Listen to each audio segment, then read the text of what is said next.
9 చదువుకుంది. మరి ఒకరికి ఆ ఆత్మ వలన విశ్వాసము, మరి ఒకరికి ఆ ఒక్క ఆత్మ వలనే స్వస్థపరచు వరములను, మరి ఒకరికి అద్భుత కార్యములను చేయు శక్తియు, మరి ఒకరికి ప్రవచన వరమును, మరి ఒకరికి ఆత్మల వివేచనయు, మరి ఒకరికి నానావిధ భాషలను, మరి ఒకరికి భాషల అర్థం చెప్పు శక్తియు అనుగ్రహింపబడి ఉన్నది. దేవుడి లేఖన భాగం గురించి ఆశ్రయించు. నా తండ్రి ఇమ్మైన అన్నను మీరు పంపారు. మరి అన్నం మా ప్రభ నా తండ్రి ఇంతవరకు దైవజనుగా ఈ యొక్క అప్పల సమాజంలో పనిచేశారు ప్రభ నా తండ్రి. మరి వ్యక్తిగతంగా దేవా సంఘాన్ని కట్టుకొని పరిచయం చేయాలని ఎంతో ఆశపడుతున్నాడు ప్రభా. ఆ సంఘం కట్టుబడడానికి మీరే దయచేయండి. వ్యక్తిగతంగా సంఘాన్ని కట్టుతున్న నా ప్రభా మధుమతి జాషులను కూడా పరిశుద్ధాత్మతో శక్తితో నింపండి. వారి సంఘ నిర్మాణం కూడా మీకు మహిమకరంగా జరగడానికి పూర్తి అవడానికి మీరే కృప చూపించండి. ఆశ వాళ్ళ యొక్క సంఘం కూడా మీకు మహిమకరంగా కట్టడానికి కృప దయచేయమని ప్రార్థిస్తున్నాం. ఇంకా నా తండ్రి దేవ ఇల్లు కట్టుకునే వారు నా ప్రభా వారి ఇల్లు పూర్తి చేసుకోవడానికి మీ కృపను దయచండి. ఎవరికైతే నా తండ్రి అనారోగ్యంతో పూర్ణ స్వస్థ దయచండి. వసంతకు మరి చిట్టమ్మకు నా ప్రభా పూర్ణ ఆరోగ్యం దయచండి. పూర్ణ నమ్మకం విశ్వాసం మీరు దయచమని ప్రార్థిస్తున్నాం. స్వర్ణకు మీరు ఇచ్చిన స్వస్థ బట్టి మేము స్థుతిస్తున్నాం. ముఖ్యంగా అరుణను మా ప్రభా నా తండ్రి మరి శాంతిని మెరిసిని ఆయా ప్రాంతంలో బిడ్డలంతా కూడా మీరు మా మధ్య నడిపించినందుకు ఎంతో స్థుతించడం కూడా తక్కువే ప్రభా. చదువుకున్న లేఖన వారిని ఆశించి విరిచి మా అందరి జీవితాలు మీరు ఫలింపచేయమని ప్రార్థిస్తాం. నమ్మదగిన దేవా వాక్యం వాక్శక్తిగా మీరు మార్చే దేవుడు వాక్యం బయలు వెళ్ళుచున్నప్పుడే ఆత్మీయ మానసిక శారీరక రుగ్మతల నుంచి విడిపించమని ప్రార్థిస్తాం. ప్రత్యేక రీతిలో దేవ నా ప్రభా నీ ఆత్మ సంబంధమైన విషయాల్లో నా ప్రభా ఎంతో శ్రేష్టమైన ఆత్మ వరాల గురించి మేము మధ్యాహ్నం వేళ ధ్యానించడానికి ప్రభా దయచేస్తున్నారు. ఈ సమయంలో కూడా కొన్ని నా ప్రభా ధ్యానించడానికి మాకు మీ జ్ఞానం మీ దేవుని మీరు దయచమని ప్రార్థిస్తున్నాం. మనుషాత్మ అపవిత్రాత్మ నా చేసినప్పుడు గర్జించి పాత్రలో బంధించమని ప్రార్థిస్తున్నాం. నేను క్లుప్తంగా వివరించిన కానీ బిడ్డల వాక్యం చదివి అనేక విషయాలు సంగతులు దేవ తెలుసుకోవడానికి మార్గం చాలా చేయండి. దుష్ట శక్తుల్ని కూడా మీరు లయపరచమని ప్రార్థిస్తున్నాం. కనుకరించండి, ఇప్పుడు రాయించండి దేవ. మీరు చాలా దేవుడు మీ రక్తంలో బిడ్డలో ప్రోక్షించండి దేవ. మీ రక్తం ద్వారా ఆత్మకు మచ్చలు శరీరం కలచండి పవిత్రంగా చేయమని ప్రార్థిస్తున్నాం. కదా చెప్పాలా అంటే 9 వరాలు ఉన్నాయి. 9 వరాల్లో బుద్ధి వాక్యము జ్ఞాన వాక్యము మనం విశ్వాసం చూసుకున్నాం. ఈ బుద్ధి వాక్యము జ్ఞాన వాక్యానికి విశ్వాసం తోడైనప్పుడు దేవుడు అనేకమైన విధాలు చేస్తాడు. తర్వాత ఈ విశ్వాసం అంటే దేవుని విశ్వాసం అని మనం చూస్తున్నాం. కీర్తన 89లో కీర్తన 71లో ఉంది. తర్వాత కీర్తన 89, 24లో కూడా 24 చదవండి. 89, 24 నా విశ్వాసత అంటే పైన ఏమన్నాడు దేవ నీ విశ్వాస అన్నాడు. ఇప్పుడు దేవుడు కూడా ఏమన్నాడు నీ విశ్వాస్యత అనే మాట ఎప్పుడైతే మాట్లాడినాడో ఇప్పుడు దేవుడు అవును నా విశ్వాస్యతకు నా కృపయు అందరికి ఎవరికి అంటే దేవుని ఎందుకు భయభక్తి గలవాడు దేవుని యొక్క విశ్వాసము వాళ్ళలో ఉంచి తర్వాత నీతి అనే మాట మనం చూస్తే అబ్రహాము దేవుని నమ్మను అదే దానికి ఏమైంది నీతిగా నమ్మకం. ఒక నమ్మకం మాట దేవుని పైన నమ్మకం. మన పైన మనకు కొంచెం నమ్మకం ఉంటుంది అవునా కదా. మనం చదువు దానిపైన నేను ఇది చేయగలను అని మన కాన్ఫిడెన్స్. కానీ దేవుని పైన నమ్మకం ఉంచడమే దేవుని యందు ఉన్నటువంటి విశ్వాసం. దేవుని విశ్వాసం మనకు కలిగినప్పుడు మనం ఎన్ని విషయాల్లో దేవుడు మనకు సాయం చేస్తాడంటే అసలు చెప్పలేము. ఇంకొకటి దేవుని విశ్వాసం మనలో ఉంటే మనం ఇక్కడే ఉంటాం. ఎక్కడో బాంబేలో చెన్నైలో మరి ఫారిన్ కంట్రీస్ లో ఉన్న వాళ్ళందరూ ట్రైన్ చేసుకుంటారు. ఎందుకు చేయించుకుంటారు అంటే ఎంత దూరం ఉన్నా దేవుని విశ్వాసం మనలో ఉన్నప్పుడు ఇక్కడ ప్రార్థన చేస్తే అక్కడ ఫలితం వస్తుంది. హల్లెలూయా హల్లెలూయా హల్లెలూయా. ఆ యొక్క పక్షపాతం గల వ్యక్తికి 4 వ్యక్తులు తీసుకొచ్చినారు. వ్యక్తికి విశ్వాసం ఉందా లేదా? పక్షపాతం గల వ్యక్తికి విశ్వాసం ఉందా లేదా? లేదు. 4 ఉంది.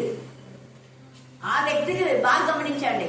అతను ఏం చెప్పలే వీళ్ళకు, కానీ అతని పరిస్థితి చూసి 4 తీసుకొస్తున్నారు. మంచం పట్టుకొని 4 విశ్వాసము దేవుని యందు వాళ్ళు విశ్వసించారు. వాళ్లకు నమ్మకం అంటే కాదు, దేవుని యందు వాళ్ళు విశ్వసించారు. అంటే ఖచ్చితంగా యేసే దగ్గరికి ఈ వ్యక్తిని తీసుకుపోతే ఇతను స్వస్థపరుస్తాడు. అది అతనిలో లేదు. విశ్వాసం ఎవరిలో ఉంది? 4లో. అందుకే 4 మంచం తీసుకొచ్చి ఆ యొక్క యేసే దగ్గరికి తీసుకొని రావాలని చూస్తే అక్కడ స్థలం లేదు. స్థలం లేకపోతే వాళ్ళ విశ్వాసం ఏం చేసింది? బుద్ధి వాక్యము, జ్ఞాన వాక్యం పనిచేసింది వాళ్ళలో. దేవుని యొక్క విశ్వాసము మనకు రైట్ మైండ్ ఇస్తుంది. ఇక మనం ఏం చేస్తాం? మామూలుగా లోకానుసారమైన బుద్ధి, లోకానుసారమైన జ్ఞానం అంటే ఇంతమంది నాలుగు కాలు పెట్టినా కూడా స్థలం లేదు బా ఇంకవా అంటాం. కానీ వాళ్ళు అలా వెళ్ళలేదు. పైకి అతను ఏమన్నా అంటాడేమో ఇంటి వ్యక్తి అని కూడా డజంట్ మ్యాటర్. వాళ్ళతో దేవుడు మాట్లాడతాడు. ఎట్లా తిరిగి ఈ వ్యక్తికి స్వస్థత కలగాలి. అందుకనే ఆ పెంకులు తీసి కరెక్ట్ గా ఏసై ఉన్న దగ్గరికి మంచం చూస్తారు. అప్పుడు ఏసై అంటారు వారి విశ్వాసం చూసి అంటారు. ఇతను కాదు, పక్షవాత కదా, చదవండి మీరు. చాలా ఉంది. వారి విశ్వాసం చూసి అతన్ని స్వస్థపరుస్తాడు యేసయ్య. హల్లెలూయా. అంటే దేవుని విశ్వాసం నీలో ఉన్నప్పుడు, నీలో ఉన్న దేవుని విశ్వాసాన్ని బట్టి అక్కడున్న అవతల వ్యక్తికి ఒకవేళ విశ్వాసం లేకపోయినా కూడా కొన్నిసార్లు, అన్నిసార్లు కాదు, కొన్నిసార్లు దేవుడు స్వస్థపరుస్తాడు. కొన్నిసార్లు దేవుడు ఏం చేస్తాడంటే వాళ్ళు నమ్మలేదు కాబట్టి అక్కడ అద్భుతకారాలు ఏమీ చెయ్యలేదు. ఎందుకు అంటే లూకా 11 అయ్యో కొరాజిన్, అయ్యో బెత్సైదా మీ మధ్య చేయబడినటువంటి అద్భుతాలు తూర్పు సీజన్లో చేస్తే వాళ్ళు పూర్వమే గొనపట్ట కట్టుకొని మారుమాంసం పొంది ఉందరు కదా అని బాధపడి అక్కడ వాళ్ళు అడిగినా కూడా చెయ్యాలి. ఇంకా కొంతమంది సూచక్రియలు చెయ్యంటే మీరు యోనా గురించి సూచక్రియనే కానీ మరి ఏది మీకు చేయబడదు. ఇవన్నీ మీరు చదివినారు కాబట్టి మళ్ళా మీరు రిమెంబర్ చేసుకోండి, టైం లేదు కాబట్టి. సో ఈ యొక్క ఆత్మల వివేచన, బుద్ధి వాక్యములకు విశ్వాసం తోడైనప్పుడు మనం ఇక్కడ ప్రార్థన చేస్తే వేరే చోట కూడా అద్భుతాలు, ఈ అద్భుత కార్యాలు కూడా అన్నిటికీ లింకప్ విశ్వాసం, దేవుని యొక్క విశ్వాసం చాలా చాలా ప్రాముఖ్యం. తర్వాత మనం ఇప్పుడు ముఖ్యంగా ప్రవచన వరం గురించి చాలా మంది ఈ ప్రవచన వరాన్ని ఎట్లంటే ఇట్లా వాడుతున్నారు. చాలా దేవుని ఉగ్రత వస్తుంది. ప్రవచనము దేవుడు చెప్పని వాటిని చెప్పామంటే చాలా చాలా ఉగ్రత వస్తుంది. అలాగా తప్పుడు ప్రవచనాలు చెప్పినటువంటి వాళ్ళు చాలా మంది దేవుడి శిక్షకు గురైపోయినారు. గూడూరులోనే మనం చెప్పాలనుకుంటే అరుణమ్మ, ఇంకా కొంతమంది. ఎప్పుడు మనము మన ఆత్మలో అంటే మనకు వచ్చేటటువంటి మన స్వబుద్ధిని ఆధారం చేసుకొని చేయకూడదు. అందుకే ఇక్కడ బుద్ధి వాక్యం అంటే దేవుని బుద్ధి వాక్యం. మనం దానియేలు చూస్తే 5వ అధ్యాయంలో అక్కడ దానియేలుకు ఏ బుద్ధి ఉందో చూద్దాం. శ్రేష్టమైన బుద్ధి అని ఉంటది. దానియేలు 5వ అధ్యాయం 12వ వచనం చదవండి. మధ్యాహ్నం టైం లేక నేను ఇవన్నీ చెప్పలేదు మీకు. ఇక్కడ ఏముంది? శ్రేష్టమైన బుద్ధి అంట. అంటే బుద్ధిలో శ్రేష్టం. ఆ శ్రేష్టమైన బుద్ధి ఏంటి అంటే దేవుని ఎందుకు భయభక్తి కలిగిన వాళ్లకు దేవుడు ఇచ్చేటువంటి బుద్ధి. స్వబుద్ధిని ఆధారం చేసుకోండి. అర్థమైంది కదా? దేవుని బుద్ధి, దేవుని యొక్క చిత్తానుసారంగా అడుగులు వేస్తారు. దేవుని చిత్తానుసారంగా వాళ్ళు ముందుకు వెళ్తారు. వేరే వాళ్ళు కూడా దేవుని చిత్తానుసారంగానే గమనిస్తారు, హెచ్చరిక కూడా చేస్తారు. ఈ దైవికమైన బుద్ధి, దైవికమైన జ్ఞానం ఉంది కాబట్టి ఫిలిప్పు 8వ అధ్యాయం అపోస్తుల కార్యంలో నపుంసకం దగ్గరికి వెళ్ళినప్పుడు అక్కడ దాని యొక్క అర్థాన్ని అంత జ్ఞానాత్మక ఇన్కమ్ తన ఆఫీసర్ ఒక పెద్ద నిజంగా మరి ఎంత ఇదిగా ధన కోశాధికారిగా ఉంటాడు. అలాంటి వ్యక్తి అంత జ్ఞానవంతులనే పెట్టాలి. అతను వివేచించలేదు, కానీ ఫిలిప్పుకు వివేచించాడు. అందుకే దాని అర్థాన్ని అక్కడ చెప్పాను. అర్థం తెలిసిన తర్వాత వెంటనే నాకు బ్యాప్టిజం కావాలి అంటాడు అతను. అక్కడ ఫిలిప్ కూడా ఆత్మ ద్వారా కొనిపోబడతాడు. ఆత్మ ద్వారా కొనిపోబడిన ఫిలిప్కు బుద్ధి వాక్యము, జ్ఞాన వాక్యము, విశ్వాసము ఇవన్నీ తోడై ఉండి ఆడ కార్యం జరిపిస్తా ఉన్నాయి. తర్వాత ఈ ప్రవచనం అనేది ఉన్నవి లేనివి కలిపి చెప్పేది బోధలు అంటాడు. అవే తప్పుడు బోధలు. అందుకని అబద్ధ బోధకులు ఉంటారు, మీరు వాళ్ళని నమ్మొద్దండి అనేది కదా. మరి మా ఉదయం కూడా అన్న చెప్పింది అదే, ఇప్పుడు కూడా అదే అంటున్నాడు అన్న. అన్న మీకు ఎవరైనా చెప్పారా ఇది చెప్పమంటే అబ్బా లేదక్క దేవుడు నాతో మాట్లాడమన్నారు అంతా అదే. మరి ఇప్పుడు చెప్పమని అప్పుడు సేమ్ ఇదే వాక్యం చెప్పినందుకే వాళ్ళు ఎంత నాలుగు రెచ్చిపోయినారు. 23 ఈ వాక్యాలు చెప్పినందుకు. మరి ఇప్పుడు ఏం నోరు చూసుకున్నారా అండి? ఏం చెప్పలేదన్న నేను మళ్ళా చెప్పొద్దు పొద్దున్న చెప్పినావు కదా, ఇంకా మధ్యాహ్నం ఎందుకు అనాల్సిందే అన్న. లేదక్క అనలేదు అన్న, అనాల్సిందే అన్నా నేను. ఈ రోజు కూడా ఉంటా అన్న, రేపు వెళ్ళిపోతారంట. ఎందుకు నేను చెప్తున్నా అంటే పరిశుద్ధాత్మ మనం చెప్పినప్పుడు వినకుండా మన మీద ఎవరైనా గొడవ పెట్టుకుంటే 10 మందిని పంపించి చెప్పిస్తారు. రోషమైన హల్లెలూయా, హల్లెలూయా, హల్లెలూయా. ప్రవచనము అనేది ఎలాగుంటుందంటే ఎక్కడో ఒక చోట తీసి చెప్పేది వాక్యం కాదు. వాక్యానుసారంగా మనం వరుస క్రమంలో చదువుతున్నప్పుడు ఆ వాక్యము ద్వారానే దేవుడు మనకు ప్రవచిస్తాడు. ఇప్పుడు ఇలా ఉన్నారు వీళ్ళు, వీళ్ళ పరిస్థితి ఇది అనే ప్రవచనం. అదే అంటే ప్రస్తుతం ముందు చాలా మంది కాపర్లు అనేకులు ఇలాగనే ఉన్నారు. అందుకని ఇర్మియా 12లో అదే మాట రాయబడింది. ఇర్మియా 12వ అధ్యాయంలో మనం చూస్తే చాలా విషయాలు అక్కడ ఉన్నాయి. మధ్యాహ్నం చెప్పుకున్నాము. 12వ అధ్యాయంలో ఇర్మియా 12 మీరు అక్కడ చూస్తే కాపర్ల అనేకులను ఉన్నాయి. 14 ఇర్మియా వచనం చెప్పమ్మా. 10వ వచనం. కాపరులు ఒక్కరు కాదంట, ఎంతమంది? అనేకులు నా ద్రాక్ష తోట సంఘం దేవుని యొక్క రక్తంతో విలపెట్టి కొనబడింది. అలాంటి రక్తంతో కొనబడినటువంటి ఈ సంఘంలో అనేకులు ఏం చేస్తున్నారు? చెరిపివేస్తున్నారు. ఎందుకు చెరిపివేస్తున్నారు? తప్పుడు బోధలు చేసి, తప్పుడు బోధలు, తప్పుడు ప్రవచనాలు, తప్పుడు బోధలు చెప్తే దేవుడి ఉగ్రత ఖచ్చితంగా వస్తుంది. అయితే ప్రవచనం అంటే దాని అర్థం ఏంటంటే, ప్రవచనము వర్తమాన భూత భవిష్యత్ కాలం తెలియజేస్తుంది. అంటే గతంలో మనం బతికేగా ప్రవచనం తెలుస్తుంది, ప్రజెంట్ పరిస్థితిలో మనం ఎలా ఉన్నామో తెలుస్తుంది, రాబోయే జీవితంలో ఏం జరగబోతుందో అనేది కూడా చెప్తుంది. అయితే ఎవరైనా అల్ప విశ్వాసులుగా ఉంటే, వాళ్ళు నమ్మకపోతే వాళ్ళు జరగదు. అది కూడా వస్తుంది.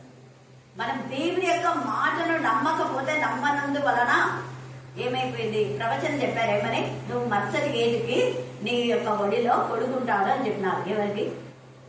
మరుసటి ఏటిలో నీ ఒడిలో కొడుకుంటారు అని చెప్పారు. ఎవరికి?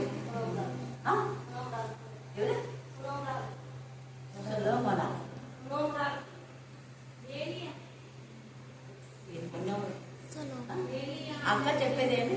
సొలొమోను రాజా, షునేమీరాల ఆమెకు ఇంకా చెప్పండి. అంటే ఈమె నమ్మింది కాబట్టి ఈమెకు కొడుకు పుడతాడు షునేమీరాలకి. సొలం కాదు, షునేమీరాలు. నేను సొల అంటే కింద షునేమీరాలు. షునేమీరాలు అంటే అందరికి అర్థమైపోతుంది. అది 2వ రాజుల్లో ఉంటది. అది కాదు, ఆమెకు పుట్టాడు. ప్రవచనం అంటే నెరవేర్తుంది. ఆమె చెప్తాడు, ఆమె నమ్ముతుంది, పుట్టాడు. కానీ చెప్పినా కూడా నమ్మరు. నమ్మనందుకు అది అర్థమైందా? నువ్వు నమ్మలేదు కాబట్టి అని చెప్పేసి ఆమె నమ్మినైలా శారా. అందుకనే ఎంతగా ఆమె బాధను అనుభవిస్తారంటే, ఆ ప్రవచనం నమ్మలేదు కాబట్టి హాగరు విషయంలో తప్పు చేసుకుంది. మళ్ళీ హాగర్ని అక్కడ తీసుకోవాలి. ఇంకా చాలా ఇదంతా శుద్ధి ఎందుకు జరుగుతుంది అంటే, దేవుడిచ్చిన ప్రవచనం నమ్మని వాళ్ళకు శిక్ష విధింపబడినని రాయబడింది. అలాగా ప్రవచనం అనేది ఖచ్చితంగా జరుగుతుంది. అది గతంలో ఎలాగ ఉన్నారనేది మనం మాట్లాడతారు. తర్వాత ఇక మనం చూస్తే అపొస్తలుల కార్యము 8వ అధ్యాయంలో అక్కడ ఒక వ్యక్తి ఉన్నాడు, సీమోను. అతను బ్యాప్టిజం తీసుకుంటాడు. యాక్చువల్ గా బ్యాప్టిజం తీసుకున్నప్పుడు చాలా మందికి పరిశుద్ధాత్మతో నింపబడినారు. కానీ ఆ వ్యక్తి నింపబడకుండా ఏం చేస్తున్నారంటే, అపొస్తలుల కార్యం 20:22 చదవండి. అతను నింపబడకుండా వీళ్ళు ఎవరెవరి పైన చేతులు ఉంటే పరిశుద్ధాత్మ వస్తుంది. బ్యాప్టిజం చేసిన వాళ్ళందరి పైన చేతులు ఉంటే అందరికి వచ్చింది. కానీ ఇతనికి రాలా. ఇతని హృదయం దేవుని ఎదుట సరిగా లేకపోతే వాళ్ళకి పరిశుద్ధాత్మ రాదు. అందుకని ఇక్కడ 20:22లో చూడండి. అందుకు పేతురు, అది నువ్వు ద్రవ్యం ఇచ్చి, అంటే వీళ్ళు చేతులతో పరిశుద్ధాత్మను పొందుకున్నారని చెడు ఆలోచన పెట్టుకొని హృదయంలో. పేతురుకు అర్థమైపోయింది ఇతని చెడు ఆలోచన. అంటే ద్రవ్యం ఇచ్చి నువ్వు పరిశుద్ధాత్మ అనే వరాన్ని కొనుక్కోవాలని చూస్తున్నావా? ఎందుకు ఇది? అతని ఆలోచన అర్థమైపోయింది. అందుకే కాబట్టి దీంట్లో నీకు పాలు లేదు అంటాడు. 22 వరకు మీరు చదువుకోండి. 20-22 పాలు లేదు. వెంటనే పశ్చాత్తాపడ్డారు. పరిశుద్ధాత్మ ఉండే వాళ్ళు రాంగ్ వేలో వాళ్ళు వెళ్ళిపోరు. అందుకని వెంటనే పరిశుద్ధాత్మ గైడ్ చేసినప్పుడు వెంటనే పరిశుద్ధాత్మ శక్తి వాళ్ళను ఆవరించినప్పుడు అతను ఏం చేస్తాడంటే, ఆత్మ ద్వారా తన తప్పు తెలుసుకొని అయ్యో నన్ను క్షమించండి. అది తేడా చూడండి. ఇక్కడ ఈ వ్యక్తికి బాప్టిజం తీసుకున్నాడు. కొంత దేవుని ఆత్మ వచ్చే మూమెంట్ లో దురాశ వచ్చింది. దురాశ వచ్చినప్పుడు వెంటనే గద్దించాడు పేతురు. నీ యొక్క వే ఆఫ్ థింకింగ్ సరిగా లేదు. మన వే ఆఫ్ థింకింగ్ కూడా మనకు అర్థమైంది. చెప్పాను కదా, ఎవరైనా ఎక్కడైనా ఏమని అనుకుంటుంటే కూడా నాకు తెలుస్తుంది అని చెప్పాను చాలాసార్లు. అది మనసులో అనుకున్నా కూడా అర్థమైపోతుంది. అర్థమైపోయి వాక్యంలో నేను చెప్తుంటా, మీకు తగ్గుతుంది అర్థమే. అయ్యో నేనే కదా ఇలా అనుకుంది అట్లా చెప్పేసింది అనుకుంటుంటా. మీరు అనుకున్నా నేను వాక్యం ద్వారా చెప్పేస్తుంటా. అలాంటి వ్యక్తి నువ్వు అనుకున్నావు కదా నేను ఫైండ్ అవుట్ చెయ్యను కానీ వాక్యం ద్వారా వాళ్ళకు మెసేజ్ వెళ్ళిపోతుంటది. దేవుని ఆత్మ ప్రవచన రూపకంగా అలా మాట్లాడతాడు వాక్యం ద్వారానే. ఇలా వాక్యం ద్వారానే దేవుని విషయంలో పాల్గొనడం లేదు అని చెప్పాడు. అదే అపోస్తల కార్యం 13వ అధ్యాయంలో కూడా మధ్యాహ్నం చెప్పాము. పౌలు కూడా అతని పేరు చూసి నీకు కప్పడంతో ఉన్నావు మొక్కాలే అన్నాడు. ఎవరిదైనా దేవుని ఎదురు సరిగా లేదు, నువ్వు తిన్నది మార్గం చెడగొట్టా మానవా, ఎన్నిసార్లు నువ్వు ఇలాగ చేస్తావు అంటే గతంలో ఎంతమందిలో అలాగా మరి అడ్డుపడినాడు, వాక్యం చెప్పకుండా అడ్డుపడినాడు. అందుకనే కపటమైన వాడము నువ్వు నీ బ్రతుకు సరిగా లేదు, నీ వ్యాప్తి సరిగా లేదు కాబట్టి నువ్వు గుడ్డివాడ అవుతాడు. అది శాపం అని కాదు, అక్కడ చేసిన పనికి శిక్ష. హల్లెలూయా హల్లెలూయా. అక్కడ ఉన్న వాడికి ఎంతమంది పేతులు తిట్టుకున్నారో పాపం ఏమైనా అతనే అలాగ గుడ్డని చేసేసాను. మన వేలైతే మనం అట్లే అంటాం అది శాపం అని మనం అంటాం. శాపం కదా దేవుని ఉగ్రత. అది దేవుని ఉగ్రత పౌలు ద్వారా వచ్చేసింది. ఎలా వచ్చేసిందంటే ఈ ప్రవచనం అనేది ఈ వాడాడు, అక్కడ యూజ్ చేశాడు. అక్కడ నువ్వు అంటే గతంలో అంతా కూడా నువ్వు ఎంత మందిలో నువ్వు ఇలా పాటు చేసావన్నది ప్రవచనం వర్తమాన భూత భవిష్యత్ కాలం చెప్తానని చెప్పాడు కదా. గతంలో అతను బ్రతికేంది అనేది ఎవరు చెప్పాలా, పాడు అక్కడ వచ్చాడు. అక్కడ జరుగుతుంది. పౌలు అనుకోకుండా వచ్చాడు. పౌలు ఇతను తెలియదు, ఇతను పౌలు తెలియదు. కానీ గతంలో నువ్వు ఎంతో మందిని ఇలా చేసావు కదా అని చెప్పడమే ప్రవచనం. గతంలో మనమేంటి అనేది చెప్పడమే ప్రవచనం. తర్వాత గతంలో మనకున్నటువంటి రోగాలు కూడా ప్రవచనం రివీల్ చేస్తారు, మనకున్న పాపాలను రివీల్ చేస్తారు. నేను మొన్ననే మాట్లాడుతుంటే ఎవరో విన్నారు మన వాళ్ళే, ఫోన్లో మాట్లాడుతున్నా ఒక అమ్మాయి కాల్ చేసింది. డేవిడ్ కొడుకు ఆ పాప వచ్చినప్పుడే వేరే వాళ్ళు కాల్ చేస్తే నువ్వు లవ్ అఫేర్స్ లో ఉన్నావు కదా అన్న వెంటనే షాక్ అయిపోయింది. ఆ పాప జనరల్గా ప్రే చేయమని చెప్పింది. అవునా అంటే అని చెప్పింది. కానీ వద్దు, ఆ విషయంలో మీ మమ్మీ డాడీని ఓకే చేస్తేనే చెయ్యని వెంటనే నేను చెప్పాను. పాప ఆ పాప అయితే ఉంది, ఇంకా ఆ పాప నంబర్ నేను ఫీడ్ చేసుకున్నా, బట్ ఇంతవరకు అయితే కాల్ చేయలేదు. హల్లెలూయా హల్లెలూయా. ఇక్కడ ఊళ్ళో ఎంతో మంది జరుగుతుంటాయి. ఇది ప్రవచనం అనేది ఆత్మల వివేచన ప్రవచనము 3 ఒక్కోసారి వస్తాయి, ఒక్కోసారి అనమాట. అంటే ఒక్కొక్కరికి ఇది వస్తుంది. ఒకరికి ఒకటే ఉండొచ్చు, కొంతమందికి 9 ఉంటాయి. ఇంకా కొంతమంది గూడూరులోనే నేను చెప్తున్నా, వేరే చోట నేను చెప్పాను. గూడూరులో ప్రేర్ చేయమని వచ్చారు ఒక ముగ్గురు అనుకుంటా, ముగ్గురు పేరు చెప్పాను.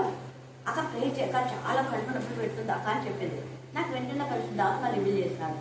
నేను నీళ్లు తీసుకొని దాంట్లో ప్రేర్ ఆయిల్ వేసి ప్రార్థన చేసినానే, నీళ్ళు తాగేసే అని చెప్పినాను. తాగిన తర్వాత చెప్పిన, తాగకముందు చెప్పిన నువ్వు అబార్షన్ చేసుకోవాలని మందు తాగొచ్చినావు కదా అన్న. ఇంజక్షన్ వేసుకొచ్చినావు అంటే షాక్ అయిపోయింది. కానీ నీకు పుట్టబోయే పిల్ల దేవుడికి మహిమకరంగా ఉంటుంది, లేదా ఆ పిల్ల బ్రతుకుతుంది కానీ చచ్చిపోదు అన్న. చావాలని నువ్వు చేస్తున్నావు కానీ చావదు. పుట్టిన తర్వాత మళ్ళీ ఇంటికి వెళ్ళి మళ్ళీ ప్రైజ్. ఇంకొకరు కూడా ఇంకా నాతోనే పేరు పెట్టించి గ్రాండ్గా బర్త్డే సెలబ్రేషన్ చేసి పెళ్లి కూడా అయింది. ఇద్దరికి అయింది పెళ్లి. ఇంకొకరి పేరు చెప్పాను. బాగా ఏడ్చుకుంటూ వచ్చినారు వాళ్ళు కూడా. అంతే ఇంజక్షన్ వేసినారు, ఎందుకు వర్షం కాలేదని పోయి ఆ ఇంజక్షన్ వేసిన పేరు తిన్నారు. అలా తిట్టదు, దేవుడు శిక్ష రాకుండా నేను కాపాడినాను అంటున్నా. హల్లెలూయా హల్లెలూయా. నువ్వు నరహంతకురాలు కాకుండా దేవుడు కాపాడినాడు. కాపాడినందుకు నువ్వు దేవుని భయపరచాలి కానీ ఆ వాళ్ళని పోయి తిట్టడం కాదు. మనం చేసే తెలివి తక్కువ పనులకు అది దేవుని ఆత్మ వివేచిస్తుంది, వివేచన.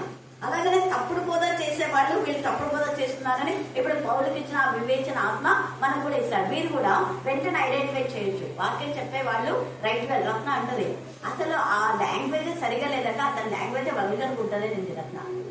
ఓసారి ఫోన్ చేసి అసలు ఏం చెప్తున్నాడో అర్థమే కాదు ఇంకా మిగతా వాళ్ళంతా, ఎందుకంటే వాళ్ళ ఆత్మతో ఉన్నారు కాబట్టి వాళ్ళకి అర్థమైపోతుంది ఇది అవునా కాదా అని చెప్పేసి వాళ్ళకి అర్థమవుతుంది. అదే వివేచన. ప్రవచనం అనేది చెప్తున్నా కదా, గతంలో మన భవిష్యత్తు ఏంటి, ప్రస్తుతం ఏంటి, జరగబోయేది ఏంటి అని చెప్పాలి. జరగబోయేది ఏంటి అని మనం చెప్పినప్పుడు నమ్మకపోతే అది జరగదు. మళ్ళీ చెప్తున్నా, నమ్మకపోతే జరగదు, జరగకపోగా ఆలస్యంగానే జరుగుతుంది. ఏదైనా చాలా లాగా చెప్పింది అదే ఇప్పుడు 25 ఏళ్ళకి కానీ వాళ్ళు అనుకుంటారు. ఆ తర్వాత ఎన్ని శోధనలు ఆమె చేసింది. కానీ అదే సునేమీరాలు అలాగా కాల, ఆమె అడగపోయి చెప్పాడు, బిలీవ్ చేసింది ఆమె. ఎందుకంటే ముందే నమ్మి ఈయన దైవజనం నమ్మి ఇల్లు కట్టించి ఆమె గోడ మీద బల్ల తర్వాత మంచం పీట అన్ని వేసింది నమ్మిక ఉంచి. సో ఆమె నమ్మకము ఆమె బ్లెస్ చేసింది. తర్వాత ఆ కుమారుడు చనిపోతే మళ్ళా ఆమె సజీవంగా పొందుకుంది. ఎందుకంటే ప్రవక్త చెప్పాడు, ఆమె బాధతో ఉంది, ఆమెను ఏమనొద్దు నువ్వు అంటాడు. గెహాజీ అదో ఆమె వస్తుంది ఆమె బాధతో ఉంది, ఆమెను ఏమనొద్దు అంటే ఆమె బాధపడి నేను తెలియదు. ఆమె బాధతో ఉందని తెలుసు, ఆమె కొడుకు చనిపోయాడని తెలుసు. ఆమె నువ్వు బాగున్నావా అంటే ఆమె కూడా అంతే, మేము క్షేమంగా ఉన్నామంట. నా కొడుకు చచ్చిపోయాడు ఓ అని ఎడలే, నాకు తెలుసు నేను క్షేమంగా ఉన్నాను. తర్వాత అంటే క్షేమంగా ఉన్నానన్న ఆ ఒక్క మాట ఆమె నమ్మకత్వాన్ని ఆమె తెలియజేస్తుంది.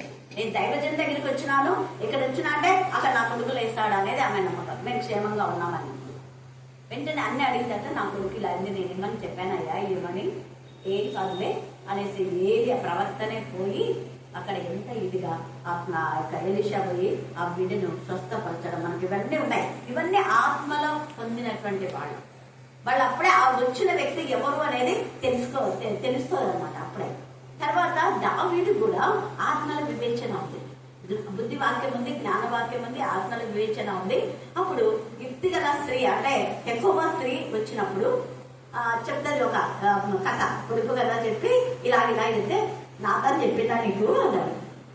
నాతని చెప్పింది తెలియదు ఎవరికి, కానీ దావీదు తెలుసుకున్నాడు వెంటనే, అవునాయి కాదు అని. అలా కొంతమంది చెప్పినా కూడా ఇది ప్రవచనము వివేచనతో ఉన్నటువంటి విధానం అన్నమాట. తర్వాత ఇక్కడ వీళ్ళలో ఈ ప్రవచనం వెంటనే నువ్వు ఇలాగ అవుతావు అని చెప్తేనే గుడివాడు అయిపోయినాడు అనమాట. నీకు పిల్లలు పుట్టారంటే వెంటనే మీకు పుట్టారు. అలాగా అందుకే అంటాడు కదా, ఎవడైనా నిజంగా దేవుని ద్వారా ప్రవచనం చెప్తే అది ఖచ్చితంగా నెరవేరుతుంది. అది ఒకవేళ నెరవేరలేదంటే అవతల వ్యక్తిలో ఉన్నటువంటి తప్పై ఉంటుంది. దేవుడు ప్రవచనం అంటే వాగ్దానంతో కూడా ప్రవచనాలు వస్తాయి. ఇశ్రాయేలుకి అందరు వాగ్దానం ఇచ్చినారు ఏమని ముందే, అది కూడా ప్రవచనమే. అంటే జరగలేంగా, జరగక ముందే ఇశ్రాయేల్ అందరికి ఏమని ప్రవచనం ఇచ్చినాడు దేవుడు, మీరంతా పాలు తేనెలు ప్రవహించే దేశంలో చేరుతారన్నారు. అవునా కదా, అందరికి చెప్పినారు. ఇప్పుడు వీళ్ళంతా సగం చచ్చిపోయారు. దేవుడు ప్రవచనం ఇచ్చా మళ్ళీ వీళ్ళంతా చచ్చిపోయింది. వాళ్ళు ఎందుకు చచ్చిపోయినారు? అవిశ్వాసంతో తిన్నారా లేదా? ఇద్దరు వాళ్ళకి విశ్వాసం ఉంది కాబట్టి ఇద్దరు తిన్నారు. 6 లక్షల కాల్వలంలో దాదాపు 30 లక్షల మంది ఉంటారు. వాళ్ళ 20 సంవత్సరాలకు పైబడిన వాళ్ళలో 6 లక్షల్లో అందరు చచ్చిపోయి 2 మాత్రమే మిగిలినారు. ఆ 2 మాత్రమే ఆ ప్రవచనం నెరవేరింది కదా వాళ్ళకు. మళ్ళీ ప్రవచనం నెరవేరలే, వీళ్ళంతా చచ్చిపోయారంటే వాళ్ళు చచ్చిపోయినారు. ఎందుకు చచ్చిపోయినా నమ్మని వాళ్ళకు శిక్ష విధింపబడని ఇక్కడ ఉంది కదా. మార్కు సువార్త 16:17 నమ్మిన వారి వల్ల సూచక్రియ జరుగుతుంది, నమ్మని వారి వల్ల శిక్ష విధింపబడి సింపుల్ గా ఉంది అక్కడ. సో మనము నమ్మి దేవాన్ని నువ్వు ఇది చేసినావు, నీకు చాలా వందనాలు. ఎందుకు దేవుడికి స్తోత్రం. మనీని కూడా దేవుడు పంపించినాడు. మనీ ఇల్లు కట్టుకుంటామని తెలియదు, కానీ అప్పుడు ఎప్పుడో నేను చెప్తా ఉంటాయి అక్కడ నేను ఎలా కట్టుకుంటాం అనేది. దేవుడు ఆమె ఇల్లు కట్టుకుందని నాకు ఆ రోజు మనం చెప్పింది, చాలా సంతోషం అని. తర్వాత ఆమె భర్త విషయంలో కూడా దేవుడు చాలా మేలు చేశారు. హల్లెలూయా, హల్లెలూయా, హల్లెలూయా.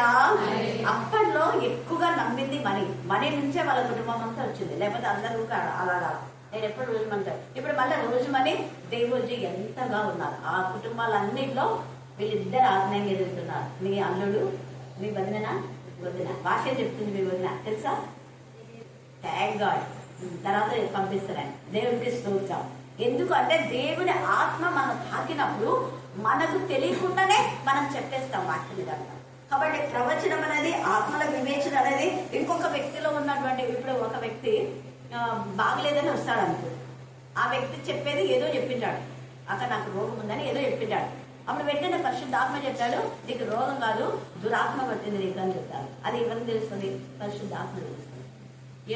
అదే ఈమె కృష్ణవేణి ఉంది కదా, కృష్ణవేణి ఈమె కూడా కొంచెం శోధన ఉంది, చిట్టమ్మ కూడా. వాళ్ళే ఆమె ఏమని చెప్పింది, ఇంకా తలనొప్పి అనేది, తలనొప్పి కాదు నీకు సైతాన్ శోధన ఉంది చెప్పానా? అది ఆ తర్వాత అది పోతుంది, ఖచ్చితంగా పోతుంది. మనం నమ్మికను బట్టే అవి వెళ్ళిపోతాయి. వాడు చెప్పిందేమో తలనొప్పి అన్నారు. తలనొప్పి క్యాజువల్ కదా అనుకుంటాం మనం, దురాత్మతో వస్తుందా అని అనుకోము, అవునా కదా? కానీ దురాత్మ కొన్ని రోగాలు తీసుకొస్తుంది. దురాత్మ లూకా సువార్త 13వ అధ్యాయంలో ఆమె అబ్రహాం కుమార్తెనే, కానీ ఆమెను 18 సంవత్సరాలు ఆమెకి ఏం చేసింది దురాత్మ?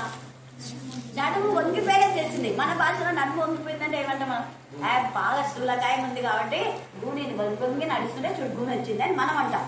కానీ అక్కడ పరిశుద్ధ ఆత్మదేవుడు చెప్పిన విషయం ఏంటంటే అపవాదే ఈమెను ఇలా బంధించింది. అందుకే నువ్వు చక్కగా నిలబడుగాక అంటేనే ఆమె నిలబడిపోయింది. ప్రవచనం చక్కగా నిలబడుగాక అది కూడా ప్రవచనమే. స్వస్థతలో కొన్ని ప్రవచనాలు ఉంటాయి. వెంటనే ఆమె స్వస్థత పొందింది. తర్వాత నీకు చెయ్యి బాగుపడుగాక అది ప్రవచనమే. వాగ్దానంతో కూడా ప్రవచనం. వెంటనే బాగుపడు, నువ్వు నీ కళ్ళు తెరవబడుగాక అంటే తెరవబడ్డాయి. ఇక్కడ పౌలుతో అననీయ అంటాడు, నీ కళ్ళు తెరవబడుగాక అంటే పొదల వంటివి రాలి అక్కడ పౌలును నిజంగా దేవుడు మంచిగా ఆత్మ నేత్రములు అక్కడ తెరవబడతాయి. ఇలాగా చాలా మంది నీ పరపెత్తుకొని నువ్వు నడుచుదు కాదంటే నీ ప్రవచనం అది. ఆ ప్రవచనంతో స్వస్థత వస్తుంది. ప్రవచనంలో స్వస్థతలు ఉంటాయి, ప్రవచనంలో భవిష్యత్తులు ఉంటాయి. భవిష్యత్తులో నీకు అదే ప్రశాంతి వాళ్ళ కొడుకు విషయంలో కూడా ఖచ్చితంగా దేవుడు చేస్తాడు. నువ్వు బిలీవ్ అమ్మా. ఆమె అంత బిజీగా ఉన్నా, అంత పెద్ద ఇదిగా ఉన్నా, ఆమె ఎంత ఇదిగా కర్ణాపీఠంకి వచ్చి ప్రేయర్ చేసింది. ఫస్ట్ వెడ్డింగ్ కార్డ్ ఇచ్చి, మరి అంత కాస్ట్లీ శారీ ఇచ్చి, మళ్ళీ ఆఫరింగ్ ఇచ్చి ఆమె పోయిందంటే దాని అర్థమైంది దేవుడు చేసిన నమ్మింది. ఆమె ఎంత ఏడ్చేసిందో అంత ఏడ్చేస్తున్నాను. హల్లెలూయా, హల్లెలూయా. ఇంకా నేను ఇప్పుడు దేవుడు సెట్ చేసినాడు కదా, 7వ సంతోషపడండి, సంతోషంగా జరిగింది. అలాగా దేవుడు కొన్ని విషయాలు మనకు తెలియజేస్తాడు. అదే ప్రవచనం అంటే. తర్వాత ఇంకా మిగతా ఉన్నాయి. టైం అయింది, మనం టైం మెయింటైన్ చేయాలి.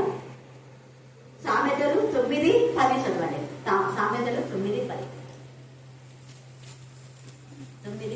సామెతలు 9:10.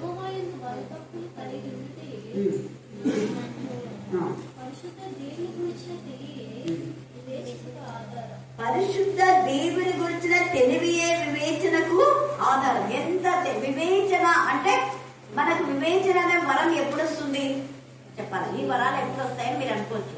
ఎప్పుడు వస్తుంది? ఇప్పుడు ఇక్కడ పరిశుద్ధ దేవుని గురించి నువ్వు థింక్ చేస్తే వస్తుంది. వివేచన అనేది, వివేచన వరం ఉందంటే మనం వివేచిస్తామన్నమాట. దానియేలు బుద్ధి, శ్రేష్టమైన బుద్ధి, తెలివి, జ్ఞానము కలవాడన్నట్టు. తెలివియే వివేచన, వివేచన తెలివి రెండు ఇక్కడ సామెతలు మనకు ఆ విషయాన్ని తెలియజేస్తుంది. కాబట్టి దేవుడి గురించి ఎక్కువగా నువ్వు ధ్యానం చేసి చేసి చేసి వాక్యం చదివితే ఆటోమేటిక్గా నీకు గుర్తొస్తుంది. అది మరి పరిశుద్ధాత్మ ఉన్న వాళ్ళకి, వేరే వాళ్ళకి రాదు. పరిశుద్ధాత్మలో ఇక్కడ సీమన్ అనే వ్యక్తి బ్యాప్టిజం తీసుకున్నా కానీ పరిశుద్ధాత్మ రాలేదు. మిగతా వారికి చేతులతో అందరికీ ఏమొచ్చింది? పరిశుద్ధాత్మ వచ్చింది. మన అపోస్తల కార్యం 19వ అధ్యాయంలో వారి బ్యాప్టిజం తీసుకున్నారు.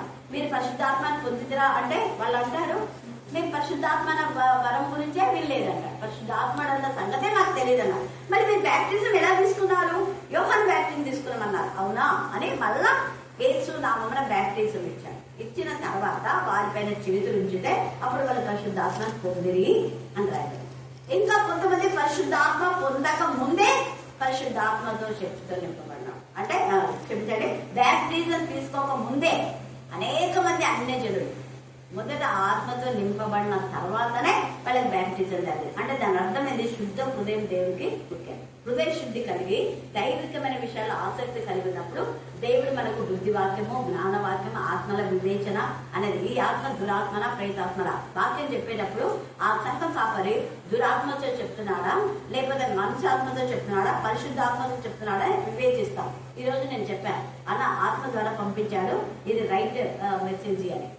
తర్వాత ఇప్పుడు బయట జరిగేవో తెలుసుకొని చెప్పిండ్రు అనుకో, అది మ్యాన్ స్పిరిట్. అంటే జరిగేది చూసి మనం చెప్పేది మ్యాన్ స్పిరిట్. తర్వాత దుర్బోధలు అంటే కలిపి చెరబడిపోతారు. అలా లేకపోయినా దాన్ని ఇంకో చేసేది దురాత్మ. అందుకే 3 ఆత్మలు పనిచేస్తారు. బోధించేటప్పుడు ఆ వ్యక్తులు ఎలాగ ఉన్నారు? జెహోవా విట్నెస్ వాళ్ళంతా పరిశుద్ధ ఆత్మ కదా, అన్ని దురాత్మనే. వాళ్ళు ఏమంటారంటే తండ్రి ఉన్నాడు, తండ్రి అని ఉంది అంటే ఆ పదం ఉంది అంటే తల్లి ఉన్నట్టే కదా అని తల్లికి ప్రార్థిస్తారు. జయంతి అలా చేస్తే అర్చన ఏం లేదు, నువ్వు వెళ్తాయని అన్నమాట. ఆమె జెహోవా విట్నెస్ పోతుంది, ఏమైనా మనకు తెలిసింది. జెహోవా విట్నెస్ పోయి ప్రార్థన అంతా అయిపోయిన తర్వాత తల్లి నామ ఏమంటుంది, నా తల్లి పేరట నేను ప్రార్థిస్తున్నాను ఆమె అంటాడు. ఎక్కడ ఇన్నావే తల్లి నువ్వు? అసలు నా దగ్గర ఇండియన్లో పొందుతుంది ఇదేనా? తప్పుడు హోదాల్లో ఎందుకు పోతున్నావు?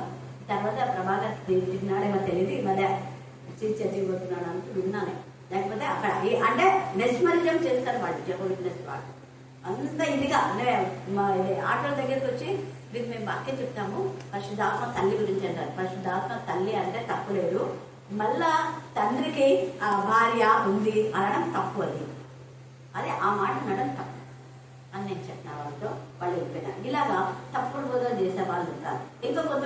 పరీక్షించారు. ఇంకా యేసు ప్రభు గురించే, ఇంకా వేరే పాత నిబంధన అసలు తీసుకోవాలి. ఎంతసేపు కొత్త నిబంధన కొత్త నిబంధన.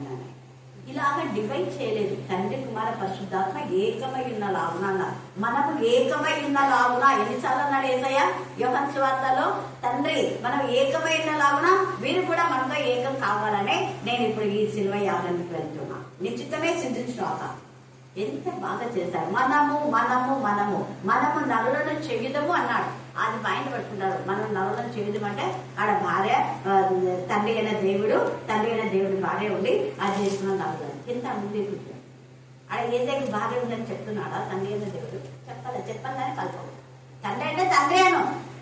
ఆ తండ్రి అయిన దేవుడే నీకు తల్లిగా ఉంటాడు. ఆదరణకర్త ఏది ఒక తల్లి ఆదరించడం నేను మిమ్మల్ని ఆదరించడం ఆయన తండ్రి కదా. కానీ ఎంత వివేకం లేని వాళ్ళు ఇది వివేక బుద్ధి వాక్యం ఉన్న వాళ్ళు వివేచిస్తారు. ఎంత తల్లి నీ తల్లిని నువ్వు మర్చినా ఆమెను మరసగా నేను నిన్ను మరవనన్నాడు. అంటే ఆయన తల్లే కదా.